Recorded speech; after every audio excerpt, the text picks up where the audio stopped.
Okay, तो आज हम पढ़ेंगे इलास्टिक कोलिजन के बारे में। ठीक है।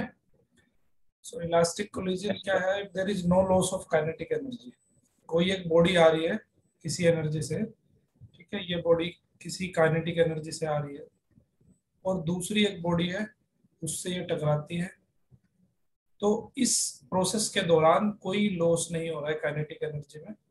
पूरे सिस्टम की काइनेटिक एनर्जी की बात कर रहा हूँ। ठीक है।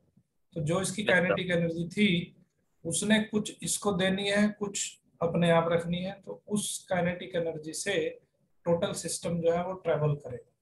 ओके। सो इसमें क्या ध्यान रखना है हमें कि इस तरह का जो कोलिजन होता है, उस कोलिजन में कोई भी काइनेटिक एनर्जी लॉस नहीं होती। तो ऐसे यस कोलिजन को हम कहते हैं इलास्टिक कोलिजन। जैसे फॉर एग्जांपल कोलिजन बिटवीन सब एटॉमिक पार्टिकल्स, जो एटम के जो पार्टिकल्स होते हैं ना, उनके भी आपस में कोलिजन होते रहते हैं। तो वो क्या करते हैं, यस काइनेटिक एनर्जी को एक से दूसरे तक ट्रांसफर करते रहते हैं। वहां पे कोई भी लॉस नहीं होता है। कोलिजन बिटवीन ग्लास, ग्लास की तो बॉल ले लो आप, बॉल के दोनों बॉल का अगर कोलिजन होता है तो वहां पे भी लगभग ना के बराबर काइनेटिक एनर्जी लॉस होता है। ठीक है। यस तो अब इसकी कैरेक्टरिस्टिक्स क्या है? मोमेंटम जो है आपका कंजर्व्ड रहेगा। कंजर्व्ड का मतलब क्या है कि जो मोमेंटम बिफोर कोलिजन था, उतना ही मोमेंटम आफ्टर कोलिजन रहेगा। ठीक है। इसका मतलब है कि अगर बिफोर कोलिजन एक दो बॉडी है आपके पास, एक M1 है और एक M2 है। तो M1 बॉडी का जो U1 है, M1U1 plus M2U2 is equal to हो जाएगा M1V1 प्लस M2V2। बात आई समझ? भाई ये M1 और यस सर। M2 मास की दो बॉडीज हैं, उनके वेलोसिटी बिफोर कोलिजन मान लेते हैं कि U1 और U2 है, एंड आफ्टर कोलिजन उनकी वेलोसिटी V1 और V2 है। तो M1U1 plus M2U2 is equal to होगा M1V1 प्लस M2V2। ये हम ऑलरेडी पढ़ चुके हैं। ठीक है। कंजर्वेशन ऑफ मोमेंटम हम ऑलरेडी पढ़ चुके हैं। तो कैसे हमें इसको अप्लाई करना है वो हमें अच्छी तरह से आता है। अब काइनेटिक एनर्जी भी कंजर्व रहेगी। तो काइनेटिक एनर्जी मतलब half M1U1 square plus half M2U2 square is equal to होगा half M1V1 square plus half M2V2 square. समझ आई बात? तो kinetic total yes sir. Energy उसकी कंजर्व रहेगी, तो काइनेटिक एनर्जी उसकी कंजर्व रहेगी। तीसरा पॉइंट है आपका, काइनेटिक एनर्जी कंजर्व रहेगी यस और टोटल एनर्जी भी कंजर्व रहेगी। अगर उसके अंदर मान लो पोटेंशियल एनर्जी है, किसी के एक के अंदर अगर पोटेंशियल एनर्जी है, दूसरे के अंदर काइनेटिक एनर्जी है, तो टोटल एनर्जी हम कंसिडर करेंगे। ओके। सो यहाँ यस पे सर। कंजर्वेशन ऑफ एनर्जी का रूल भी फॉलो होगा इन इलास्टिक कोलिजन। जितने भी फोर्स होंगे इसमें इसमें इलास्टिक कोलिजन में, all forces are your conservative forces. सारे फोर्स तुम्हारे कंजर्वेटिव फोर्स रहेंगे। और mechanical energy, because there is no loss of energy, so mechanical energy जो थी, मैकेनिकल एनर्जी मतलब kinetic energy and potential energy, उसकी कोई भी एनर्जी जो है ना तो हीट में कन्वर्ट होगी, ना लाइट में कन्वर्ट होगी, और ना ही साउंड में कन्वर्ट होगी। समझ के बात? क्लियर है? Yes sir. ओके। अब पढ़ते हैं inelastic collision. In yes elastic collision में क्या होगा? There is something loss, loss of energy होगा कुछ ना कुछ। ठीक है। Yes yes sir. There is some loss of energy after collision, loss of energy after collision. समझ आई बात? तो वहां पे क्या था? पहला कैरेक्टरिस्टिक क्या था? अब देखो, जैसे मान लो आप ये मड का ढेर रखा है यहाँ पे, ठीक है, मड है ये, और इस मड के ढेर में आप क्या करते हो, एक पत्थर फेंक के मारते हो, तो क्या होगा? ये पत्थर इसके साथ चिपक जाएगा। Yes sir. तो क्या हुआ? इस कोलिजन को कहेंगे हम इन इलास्टिक कोलिजन। इसको क्या कहेंगे? इन इन इलास्टिक। Elastic collision. तो यस यहाँ पे आप क्या देख रहे हो कि इस पत्थर की जो काइनेटिक एनर्जी थी, टोटल लॉस हो गई, है ना? Yes sir. तो इसमें जो कैरेक्टरिस्टिक हो जाएगी, इसकी पहली कैरेक्टरिस्टिक क्या हो जाएगी? कंजर्वेशन ऑफ मोमेंटम तो फॉलो होगा यहाँ पे। पहली चीज क्या होगी? Conservation of momentum, conservation of momentum follow होगा यहाँ पे। इसका मतलब क्या होगा कि m1u1 plus m2u2 is equal to होगा m1v1 प्लस m2v2। बट दूसरा जो है आपका total kinetic energy is not conserve, okay, क्योंकि लॉस हो रहा है, हम पहले कह रहे हैं total energy is not conserve, okay. और तीसरा क्या कह रहे हैं हम, kinetic energy, there is some loss in kinetic energy. Some loss भी हो सकता है और completely loss, yes sir, completely loss of kinetic energy, ठीक है। और क्या है, चौथा चीज है, वहां पे सारे के सारे फोर्सेस कंजर्व फोर्सेस थे, कंजर्वेटिव yes sir, फोर्सेस थे। यहाँ पे कम से कम एक फोर्स ऐसा होगा जो नॉन कंजर्वेटिव होगा, ठीक है। yes sir, here at least one force will be non-conservative, conservative, ठीक है। yes, नॉन कंजर्वेटिव होगा कम से कम एक फोर्स। तो ये इसके कुछ कैरेक्टरिस्टिक्स हैं। और लास्ट वाली क्या है कि part of energy, part of energy is converted into, या तो हीट निकलेगी, yes, है ना, या लाइट निकलेगी, हीट, लाइट और साउंड, हीट होगी, लाइट होगी या साउंड होगी, क्योंकि कुछ ना कुछ एनर्जी उसकी वहां पे वेस्ट होनी है। तो वो वेस्ट किस में होगी, हीट में होगी, लाइट में होगी या साउंड में होगी।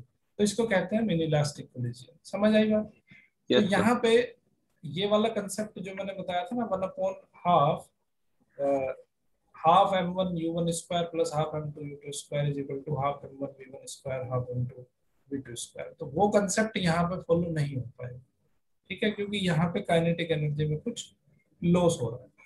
yes sir, चलो अब इस पे बेस्ड हम कुछ क्वेश्चन देखते हैं। बुक में तो, बुक में ले लो या आपकी टेक्स्ट बुक में ले लो, किसी में भी आप, इसमें क्या फॉर्मूला बेस्ड ये स्टडी करवाई गई है। तो हम फॉर्मूला बेस्ड स्टडी नहीं करेंगे, हम कंसेप्चुअल स्टडी करेंगे, ठीक है। क्योंकि yes, फॉर्मूला बेस्ड में क्या है कि भूलने की संभावना ज्यादा होती है, yes sir, तो यहाँ पे भूलना नहीं चाहते हम, इसलिए हम थोड़ा कंसेप्चुअली इसको पढ़ेंगे। तो आइए देखते हैं, कुछ एग्जांपल्स स्टडी करेंगे तो तब समझ में आएगा ये कंसेप्ट। ओके, तो ये क्वेश्चन है हमारा, टू बॉडीज ऑफ मासेस। अब यहाँ पे देखो, इसने पहली चीज हमें जो ध्यान देनी है वो देनी है कि हमारा कोलिजन कैसा है। हमारा कोलिजन है इलास्टिक कोलिजन, ठीक है। yes sir, तो इलास्टिक कोलिजन में क्या होता है, कंजर्वेशन ऑफ मोमेंटम। इसका सॉल्यूशन देख लेते हैं। देखो m1 यहाँ पे दिया है 5 kg, ठीक है, एंड m2 दिया है यहाँ पे 3 kg, ओके। u1 दिया है यहाँ पे, कितने वेलोसिटी के साथ वो ट्रेवल कर रहे हैं, 5 मीटर पर सेकेंड, 5 मीटर पर सेकेंड। और u2 कितना दिया है उसने, 3 मीटर पर सेकेंड। तो कंजर्वेशन ऑफ मोमेंटम क्या कहता है, m1u1 plus m2u2 is equal to m1 plus m2, m1v1 plus m2v2। m1u1 yes, कितना हो जाएगा, 25, 25 yes, प्लस 9, यानी कि पहली इक्वेशन जो बन गई आपकी वो बन गई 5v1 plus 3v2 is equal to 25 plus 9 that is 34। ये आ गई आपकी फर्स्ट इक्वेशन, ठीक है। और yes, conservation of kinetic energy क्या कह रही है, half m1u1 square plus half m2u2 square is equal to half m1v1 square plus half m2v2 square. या सिंपली हम इसको लिख देते हैं कि m1u1 square plus m2u2 square, ठीक है, m2u2 yes, square is equal to m1v1 square plus m2v2 square, ठीक है। तो यहाँ पे वैल्यू yes, रख दो, m1u1 स्क्वायर कितना हो जाएगा, m1 है आपका 5 और u1 स्क्वायर कितना है 25, 25 इंटू 5 हो जाएगा 125। तो 125 प्लस m2u2 स्क्वायर, तो ये हो जाएगा 27, ये हो जाएगा 27, ठीक है। ये आ गया आपका 27 इज इक्वल टू, ये हो गया आपका 5v1 square plus 3v2 square. तो हमारी एक इक्वेशन बन गई यहाँ पे 5v1 square plus 3v2 square is equal to 152। दो इक्वेशन आ गई हमारे पास। यस इन दो इक्वेशन से सोल्व करना है। तो यहाँ देखो 5v1 की जगह पे मैं क्या लिख सकता हूँ, यहाँ से v1 ट्रांसफर कर लो, तो यहाँ से v1 हो जाएगा आपका 34 माइनस 3v2 अपॉन 5। v1 की ये वैल्यू आपको कहाँ रखनी है, इसमें रखनी है। ओके, तो इसमें यस रख दो, तो ये बनेगा आपका 5, v1 की वैल्यू रख दी आपने 34 माइनस 3v2 अपॉन 5, और इसका है स्क्वायर, है ना, square plus 3v2 square is equal to 152। अब यहाँ पे एक 5 कैंसिल हो जाएगा, इसमें स्क्वायर स्क्वायर है, ठीक है। तो ये यस बनेगा सर 34 माइनस 3v2 का स्क्वायर प्लस 5, इसमें मल्टीप्लाई हो जाएगा 15v2 square is equal to 5, इधर भी मल्टीप्लाई हो जाएगा 152 इंटू 5। क्लियर है। यस सर तो ये एक क्वाड्रेटिक इक्वेशन बन जाएगी v2 की। यहाँ से v2 की वैल्यू निकाल दो, v2 आ जाएगा, यहाँ से मैं डायरेक्टली लिख देता हूँ। सोल्व कर लोगे ना इसको, यस सर श्रीधराचार्य लगा के सोल्व कर लो। v2 की वैल्यू ये आ गई, और v2 की वैल्यू v1 में रख देंगे, तो v1 आ जाएगी आपकी 3.5 मीटर पर सेकेंड, ठीक है। ओके, इस तरह से इस क्वेश्चन को करना है। सेम वे में हमें ये दूसरा क्वेश्चन करना है, इसको भी करो। Yes sir 10 kg ball and 20 kg ball, तो इसका मतलब है यहाँ पे m1 है तुम्हारा वो 10 kg है, ठीक है। m2 है तुम्हारा 20 kg। अप्रोच ईच अदर, एक बॉल जो है इधर से जा रही है, एक बॉल इधर से, दोनों यस एक दूसरे को अप्रोच कर रही है विद वेलोसिटीज। एक का वेलोसिटी 20, लेटस से इसका वेलोसिटी ये है तुम्हारा 10 kg का, और ये है तुम्हारा 20 kg का, ठीक है। इसका वेलोसिटी मान यस लेते हैं 20 मीटर पर सेकंड है, इसका वेलोसिटी 10 मीटर पर सेकंड है। इसका मतलब है कि m1 10 है और u1 कितना है, u1 है 20 मीटर पर सेकंड, m2 है 20 kg, और u2 है तुम्हारा minus minus 10 kg, 10 minus minus minus 10 10 metre पर सेकंड, सेकंड ठीक है। यस यस तो एक हमने प्लस ले लिया, एक हमने माइनस ले लिया। यस अब हमारा कंजर्वेशन ऑफ मोमेंटम क्या कहता है कि m1 u1 यानी कि 10 और 20 200 प्लस m2 u2 यानी कि माइनस 200 इज इक्वल टू कितना होगा, m1 v1, yes m1 v1, m1 की वैल्यू रख दो यहाँ। m1 कितना है, m1 है तुम्हारा 10 10 kg, है ना। तो यस ये हो जाएगा 10v1 प्लस 20v2, ठीक है। ये जीरो हो गया, 10 यहाँ पे हम कॉमन निकाल सकते हैं, तो ये आ जाएगा v1 plus 2v2 is equal to 0, यानी कि यहाँ यस से लिख देते हैं v1 is equal to minus 2v2 2v2। ये आ गया आपकी फर्स्ट इक्वेशन। सेकंड इक्वेशन में क्या करेंगे, m1 u1 स्क्वायर, तो ये हो जाएगा 10 और u1 स्क्वायर हो जाएगा 400, ठीक है, प्लस m2 कितना है 20 और u2 स्क्वायर हो जाएगा 100, ठीक है। यस और ये इक्वल टू हो जाएगा तुम्हारा, ये इक्वल टू हो जाएगा m1 v1 स्क्वायर, m1 है तुम्हारा 10 v1 square 10 v1 square plus 20 v2 square, ठीक है। यहाँ तक कोई डाउट? नो सर ओके, 10 यहाँ पे भी कॉमन आ जाएगा, तो बचेगा आपका v1 square plus 2 v2 square, 10 को उधर से हटा देंगे तो यहाँ बचेगा 400 प्लस 200, है, इज इक्वल टू 600। ठीक है, V1 की वैल्यू रखते हैं यहाँ पे। V1 की वैल्यू आ जाएगी तुम्हारी 4 V2 स्क्वायर plus 2 V2 square is equal to 600। ठीक है, तो 6 V2 स्क्वायर आ गया तुम्हारा 600, तो V2 स्क्वायर आ गया तुम्हारा 100, तो V2 आ गया तुम्हारा प्लस माइनस 10 मीटर पर सेकेंड। ठीक है, अब यस सर। V1 की वैल्यू निकाल लेंगे। V1 है माइनस, तो ये हो जाएगा माइनस प्लस कितना 20 मीटर सर पर सेकेंड। 20 मीटर पर। तो अगर V2 V2 अगर प्लस 10 है तो V1 माइनस 20 होगा। क्लियर है? Yes sir. इसका मतलब है कि दोनों टकराने के बाद एक दूसरे से अलग अलग डायरेक्शन में जाएंगे, फिर again after collision they will go in different direction, opposite direction. इसका मतलब ये है कि अगर V2 प्लस है तो V1 माइनस है, V2 माइनस है तो V1 प्लस। ठीक है, यस सर। चलिए समझ में आई बात? Yes sir. ओके, चलो अभी नेक्स्ट क्वेश्चन और देखते हैं। ये क्वेश्चन नोट कर लो। ठीक है, इसको भी करना है। एक होता है हमारा कोफिशिएंट ऑफ रेसिस्ट्यूशन। ठीक है, जब कोई बॉडी का कोलिजन होता है तो इसमें मेनली हमारा क्या आता है कि जैसे हम मान लेते हैं बॉल है हमारे पास। ठीक है, h हाइट पे बॉल है, इस बॉल को हम ड्रॉप कर रहे हैं मान लेते हैं। इस बॉल को जब ग्राउंड पे ड्रॉप करेंगे तो ये रिबाउंड होगी, आइदर इट विल रिबाउंड और ये ग्राउंड पे रह जाएगी, है ना।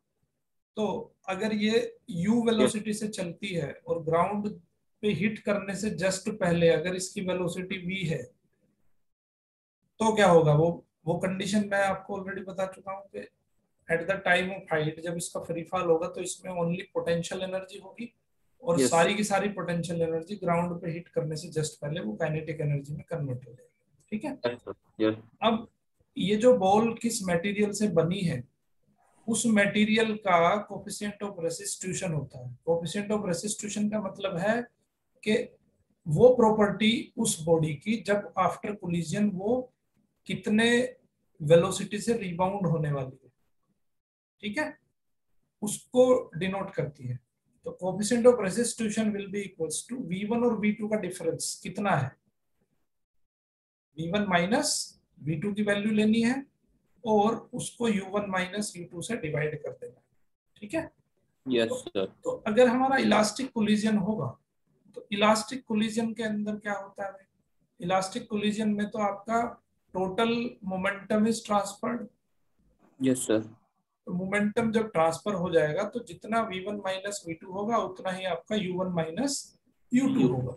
इलास्टिक कोलिजन में कोई भी आप एग्जांपल उठा के देख लो जिसका V1 माइनस V2 और U1 माइनस U2 इक्वल हो जाता है, उस कोलिजन को क्या कहते हैं हम, इलास्टिक कोलिजन कहते हैं। ठीक है, यस सर। तो दूसरा कंडीशन है आपका in elastic collision. In elastic collision में क्या होगा कि ऑलवेज V1 और V2 में डिफरेंस होगा, है ना। तो यस सर। V2 जो है वो कम होगा V1 से इन इलास्टिक कोलिजन, क्योंकि वहां पे एनर्जी लॉस हो जाती है तो वेलोसिटी कम हो जाएगी। Yes sir. तो वहां पे V1 minus V2 lesser than होगा U1 माइनस U2 से। तो यहाँ पे E की जो वैल्यू होगी वो लेसर देन 1 होगी क्योंकि एनर्जी लॉस हो जाती है।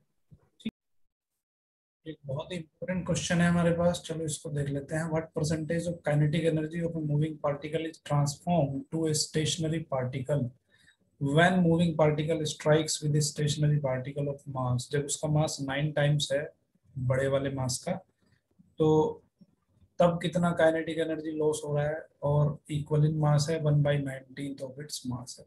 तो हम क्या करते हैं, जनरल एक फॉर्मूला निकाल लेते हैं। मान लेते हैं कि यहाँ पे जो m1 है, let us take that m1 is, solution इसका लिखते हैं, m1 इज m। ठीक है, m1 m है और m2 जो है वो मान लेते हैं xm। ठीक है, क्योंकि एक ही बार में फॉर्मूला निकाल लेंगे तो 9 टाइम्स हो, चाहे इक्वल इन मास हो, चाहे 1/19 ऑफ इट्स मास हो, तो उसको हमने क्या मान लिया, x मान लिया है।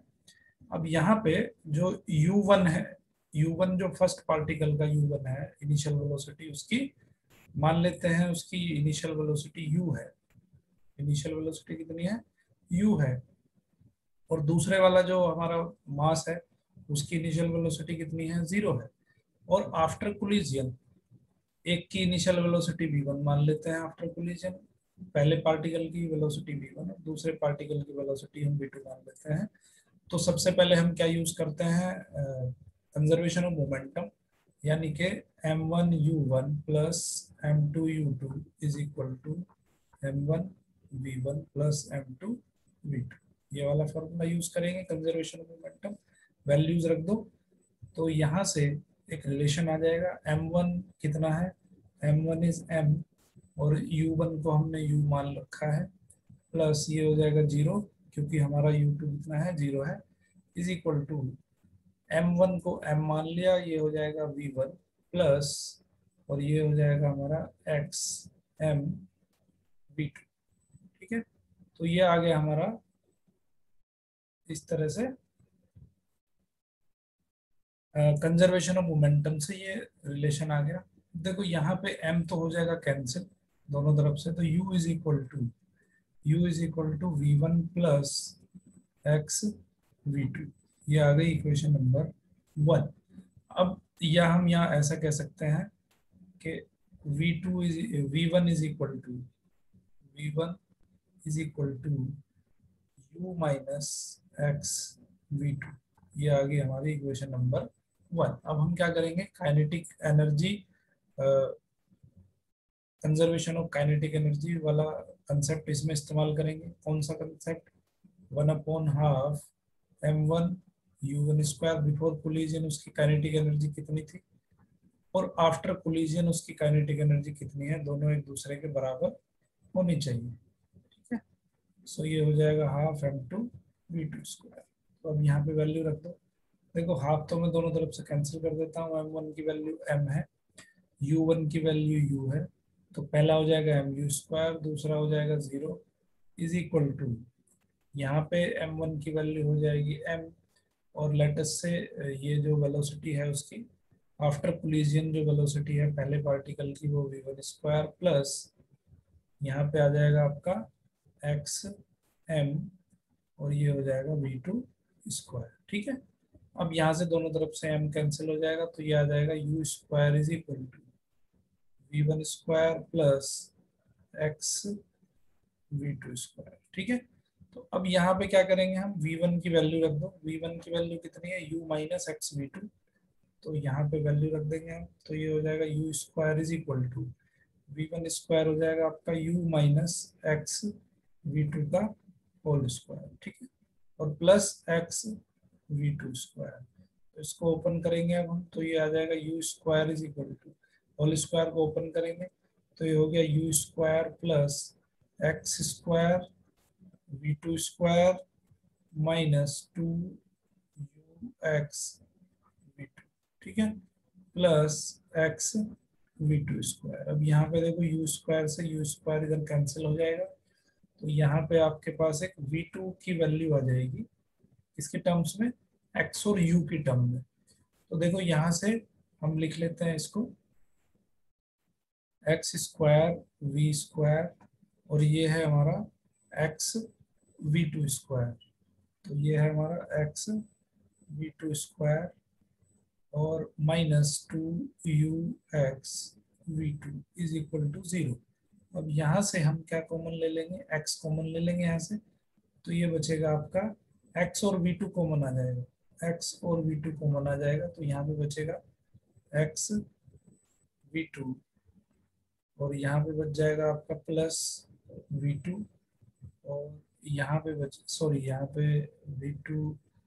v2 common, okay x v2 common ले लिया हमने, तो ये हमारा यहाँ बचेगा x v2 प्लस यहाँ पे बचेगा हमारा only v2 minus x v2 हम ऑलरेडी कॉमन ले चुके हैं, तो ये बचेगा minus 2u is equal to 0। तो अब यहाँ से देखो ये वैल्यू तो 0, तो अब यहाँ से v2 फिर कॉमन आ जाएगा, v2 कॉमन आ गया, बचेगा 1 plus x is equal to 2u। तो कहने का मतलब है कि v2 की वैल्यू क्या आ गई आपकी 2u अपॉन 1 प्लस एक्स। अब v2 क्या है, v2 है आपका v2 है दूसरे पार्टिकल का, जिस पार्टिकल में स्ट्राइक हुआ है उस पार्टिकल का वेलोसिटी है। अब वो इनिशियली रेस्ट में था तो उसकी काइनेटिक एनर्जी हम निकाल सकते हैं दूसरे पार्टिकल की। सो काइनेटिक एनर्जी क्या आ जाएगी उसके दूसरे पार्टिकल की, तो इनिशियल काइनेटिक एनर्जी तो उसकी जीरो थी क्योंकि वो रेस्ट में था, और फाइनल काइनेटिक एनर्जी कितनी निकालेंगे हम, हाफ। फाइनल काइनेटिक एनर्जी हो जाएगी उसकी हाफ, एम की जगह पे क्या रखेंगे, एम एक्स रखेंगे, ठीक है। और v2 उसका वेलोसिटी है आफ्टर कोलिजन, तो v2 का स्क्वायर हो जाएगा, तो ये हो जाएगा 2u अपॉन 1 प्लस एक्स, इस सारे का होल स्क्वायर, ठीक है। ओके, तो अब हम इसको सिंपल जो हमारी काइनेटिक एनर्जी है स्टार्टिंग वाली, उस काइनेटिक एनर्जी की टर्म में इसको हम कैलकुलेट कर लेंगे, ठीक है। तो अब ये देखो उसकी इनिशियल काइनेटिक एनर्जी इतनी थी, फाइनल काइनेटिक एनर्जी इतनी थी। इसका मतलब क्या हुआ कि जो दूसरा पार्टिकल था उसने कुछ काइनेटिक एनर्जी इसको दे दी, ठीक है। तो हम कह सकते हैं कि जो पहले वाला पार्टिकल है उसमें काइनेटिक एनर्जी में इतना लॉस हुआ, तो उस लॉस को हम पहले वाले पार्टिकल की काइनेटिक एनर्जी की टर्म में निकाल लेते हैं उसमें, ठीक है। तो के एफ आ जाएगा हमारा, इसको मैं लिख देता हूँ हाफ एम यू स्क्वायर, इसको तो मैंने सेपरेट लिख लिया, ठीक है। Half m u square separate लिख लिया, तो क्या बचेगा वहां पे बचेगा 2x, टू टू का हो जाएगा 4, है ना, 2 का हो जाएगा 4, तो ये हो जाएगा 4x अपॉन 1 प्लस एक्स का होल स्क्वायर, ठीक है। तो ये आ गया आपका काइनेटिक एनर्जी में चेंज। तो इसको कह सकते हैं हम कि के एफ किसके बराबर आ गया, तो that is K F minus K zero is equal to change, या लॉस कह सकते हो, loss of kinetic energy in first particle या मूविंग पार्टिकल। मूविंग पार्टिकल की काइनेटिक एनर्जी में लॉस जो होगा वो इतना होगा, ठीक है। अब हम इसको परसेंटेज में अगर निकालना चाहें तो कैसे निकालेंगे हम, परसेंटेज में निकालने का तरीका है, तो परसेंटेज लॉस कैसे फाइंड करेंगे, percentage loss is equal to होगा के एफ अपॉन, और पार्टिकल का कितना था kinetic energy, m u square था इनिशियली, और इनटू हो जाएगा 100, ठीक है। ओके, अब देखो पहले केस में देख लेते हैं। पहले केस में क्या है कि 9 टाइम्स है इसका मास, यानी कि एक्स की वैल्यू क्या है 9 टाइम्स है। तो पहले केस में देख लेते हैं कितना परसेंटेज ऑफ लॉस होता है। तो परसेंटेज ऑफ लॉस कैसे निकालेंगे भाई, ये देखो, एक तो ये है हमारे पास हाफ एम यू स्क्वायर, और ये है 4, एक्स की जगह पे हमें रखना है 9, और upon 1 plus x square, 1 plus x square मतलब 1 प्लस 9 का होल स्क्वायर, और इसको डिवाइड कितने से करना है, डिवाइड करना है इसकी इनिशियल काइनेटिक एनर्जी से, that is half m u square. इससे तो ये कैंसिल हो गया, ऊपर कितना बच गया आपका, और इंटू 100 भी करना है इसको, है ना। इंटू 100 क्यों करना है, क्योंकि ये परसेंटेज हम निकालना है, तो इसको इंटू 100 भी करना है। तो अब ये कितना आ जाएगा, ऊपर बचेगा 36, 36 अपॉन 100, 10 का स्क्वायर 100 इंटू 100, तो ये कितना लॉस आ गया उसमें, 36% का उसमें लॉस आ गया, ठीक है। अब अगर आपको दूसरे केस में फाइंड करना है, दूसरे केस में एक्स की वैल्यू कितनी रख देनी है हमें, 1 रख देनी है। तीसरे केस में एक्स की वैल्यू कितनी रख देनी है हमें, 1/19 रख देनी है, ठीक है। तो इस तरह से हमें ये क्वेश्चन को करना है, बिल्कुल सेम पैटर्न पे हमारा नीचे जो क्वेश्चन लिखा है मैंने, बिल्कुल सेम पैटर्न पे ये क्वेश्चन भी आपका हो जाएगा, ठीक है। तो एक क्वेश्चन ये वाला देख लेते हैं, ball is drop to the ground from a height of 2 metre, the coefficient of restitution is 0.6, to what height will the ball rebound. देखो सबसे पहले क्या करना है हमें, ये हमारा फिगर है, u1 वेलोसिटी से ये जो आपकी बॉल है, ठीक है, बॉल आपकी आ रही है, ड्रॉप हो रही है। ड्रॉप का मतलब क्या है कि वो फ्री फॉल है उसका, ठीक है। तो यहाँ पे u जो इनिशियल वेलोसिटी है उसकी वो कितनी हो जाएगी जीरो हो जाएगी इनिशियल वेलोसिटी, और 2 मीटर की हाइट से इसको ड्रॉप किया जा रहा है। तो ये क्या होगा, जो पहले वाला जो इसका अर्थ है, अर्थ से पहले, जस्ट पहले इसकी वेलोसिटी मैक्सिमम होगी, उस वेलोसिटी को हमने v1 मान लिया है।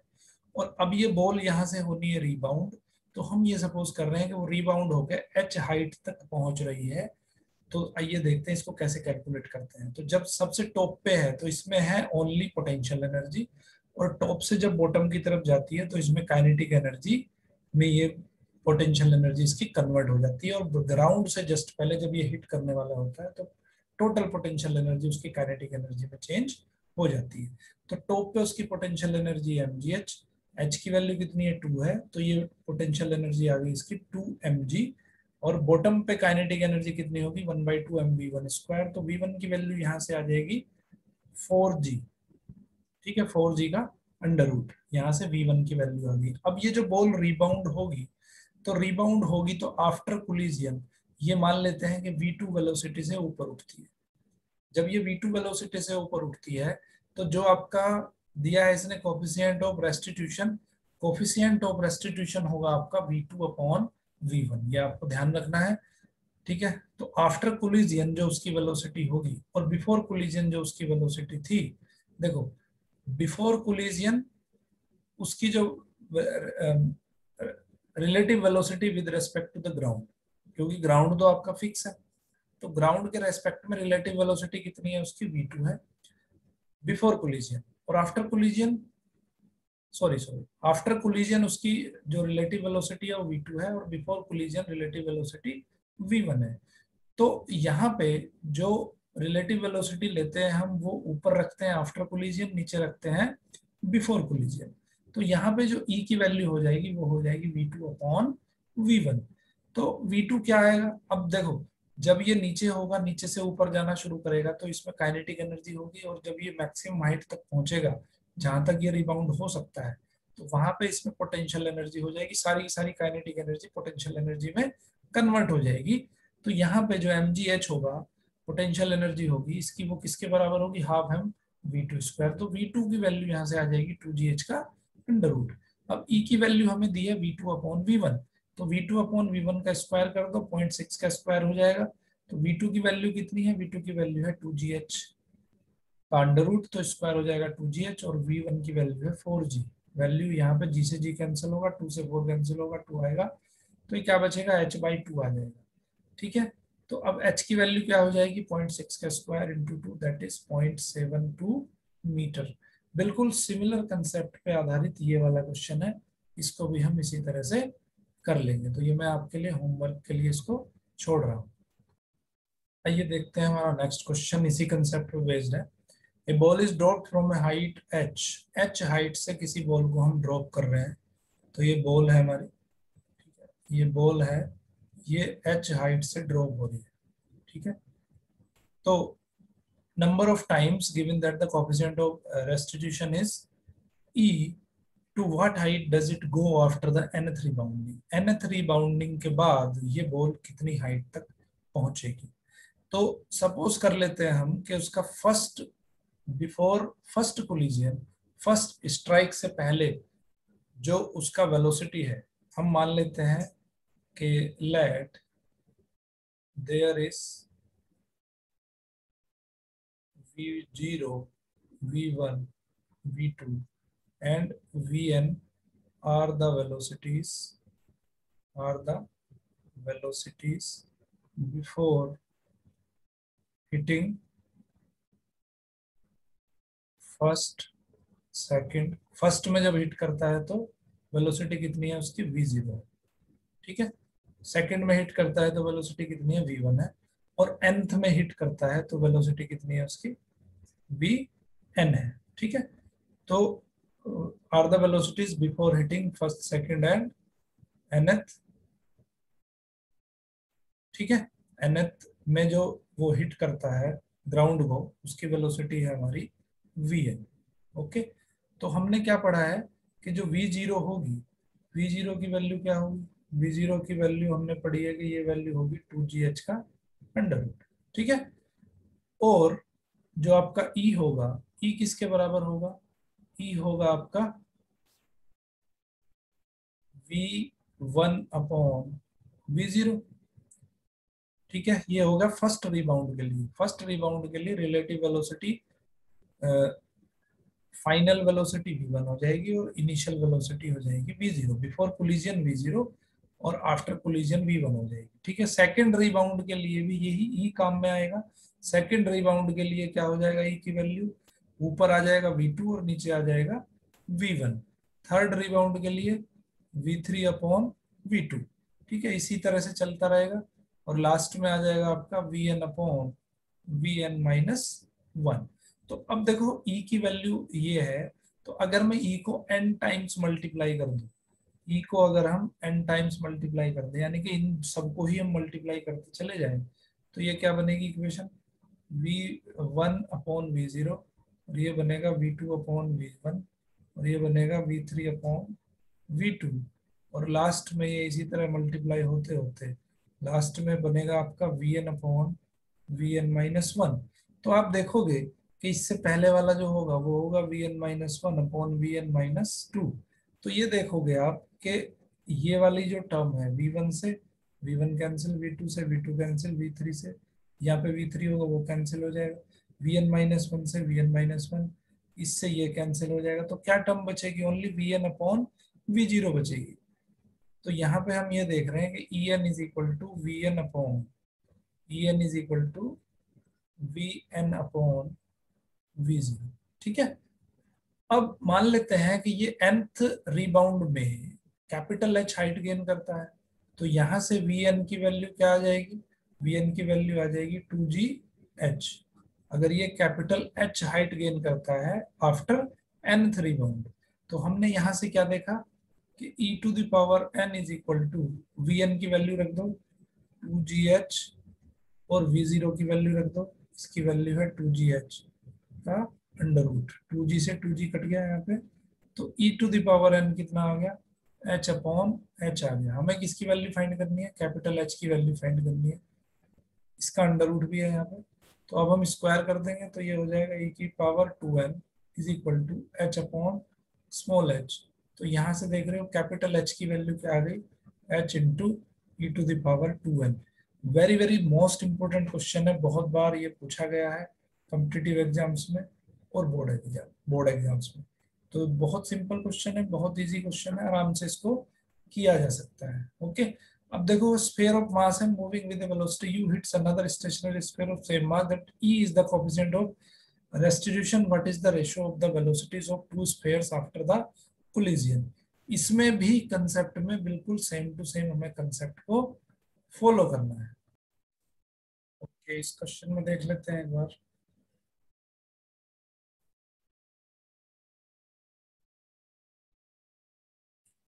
ओके, इस क्वेश्चन का कंसेप्ट समझ लेते हैं एक बार, बहुत सिंपल है। A sphere of mass है moving with a velocity u hits another stationary sphere। देखो वो स्फेयर, एक स्फेयर है आपका स्टेशनरी और एक है मूविंग स्फेयर। ठीक है, इसकी वेलोसिटी जो है u है, इसकी वेलोसिटी 0 है, तो इसका u1 क्या हो गया, u1 है इसका u और इसका u2 है आपका 0। ठीक है, अब after hitting, after collision, same mass के हैं ये अगर m मास है इसका तो इसका भी m मास है।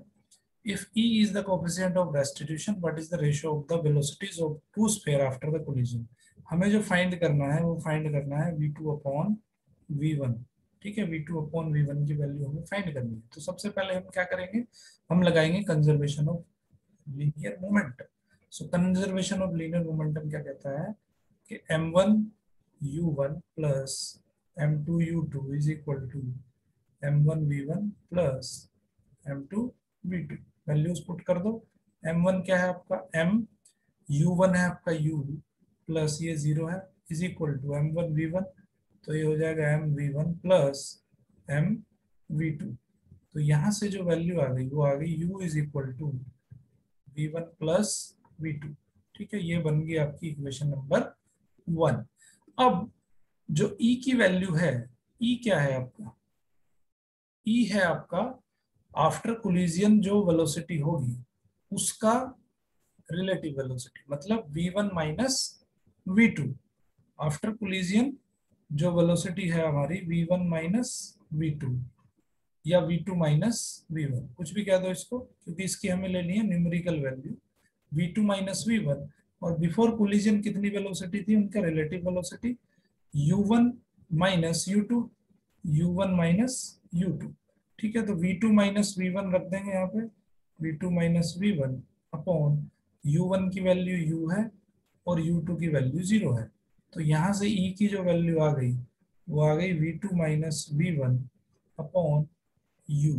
या हम कह सकते हैं कि v2 की जो वैल्यू आ गई वो आ गई E u प्लस v1। तो ये हो गया आपका इक्वेशन नंबर 2। अब क्या करना है हमें, v1 की वैल्यू यहाँ से उठाओ और इसमें पुट कर दो। तो यहाँ से v2 क्या हो जाएगा, v2 is equal to EU plus v1 की वैल्यू क्या आ जाएगी, u minus v2, u minus v2। ठीक है, ये आ जाएगी तुम्हारी v2 की वैल्यू। तो हमें क्या करना है, एक तरह से हमें मिल जाएगी v2 की वैल्यू हमें मिल जाएगी।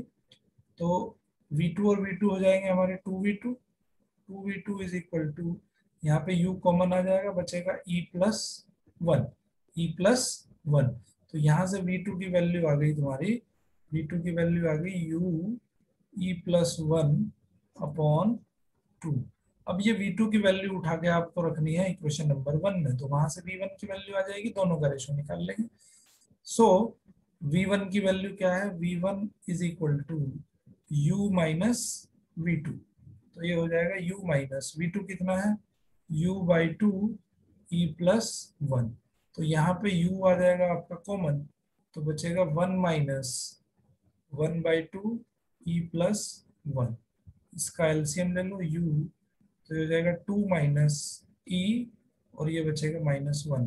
तो ये आ जाएगा आपका u और ये हो जाएगा 1 माइनस ई, 1 माइनस ई। तो ये किसकी वैल्यू आ गई, ये वैल्यू आ गई आपकी v1 की। हमें क्या फाइंड करना है, हमें फाइंड करना है रेशो।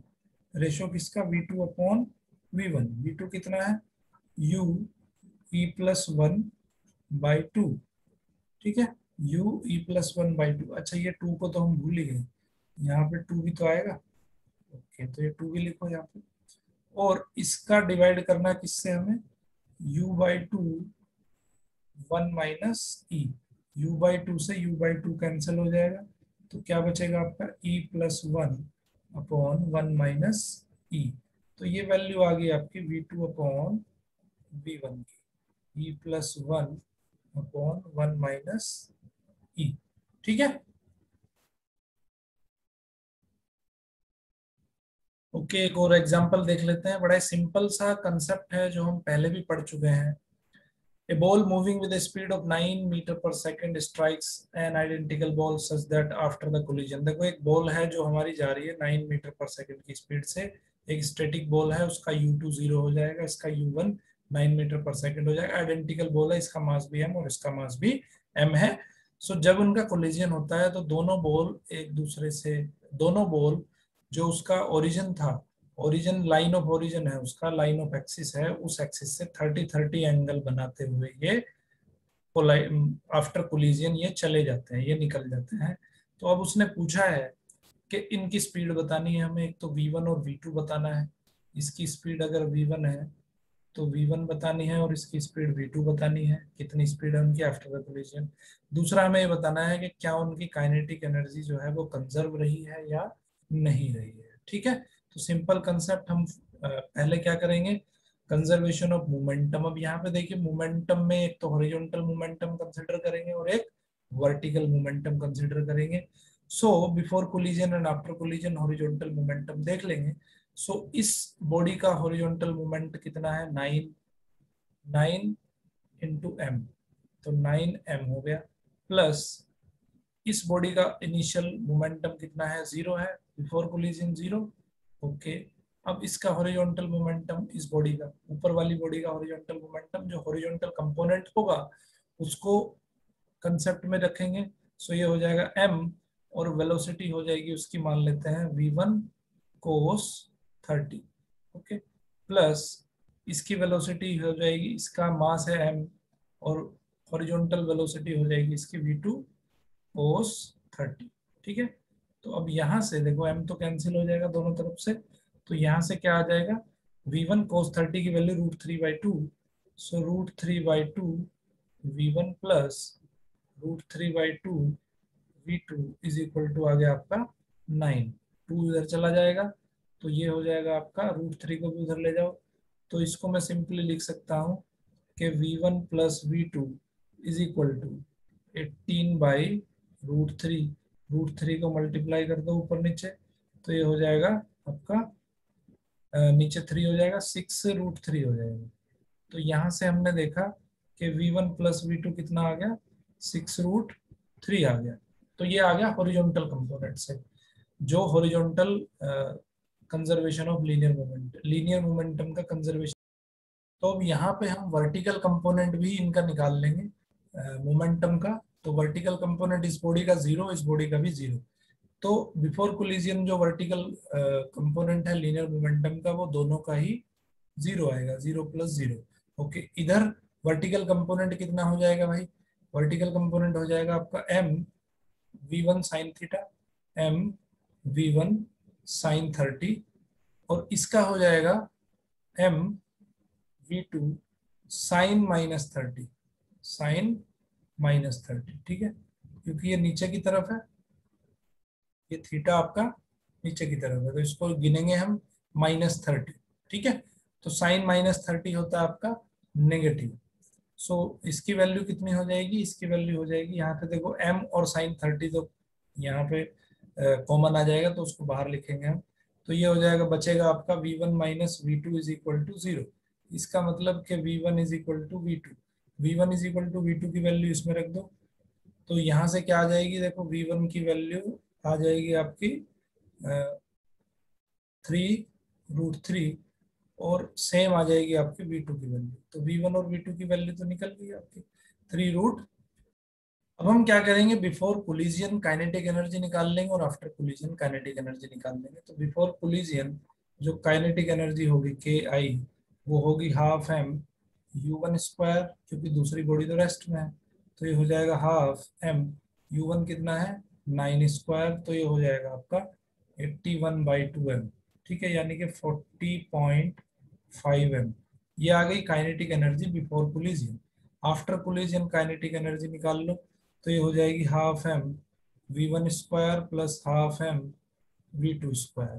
तो यहाँ पे ½ m तो कॉमन आ जाएगा, v1² प्लस v2²। v1 कितना है आपका 3√3, तो ये वैल्यू हो जाएगी आपकी 27 + 27, 54, 54/2 27।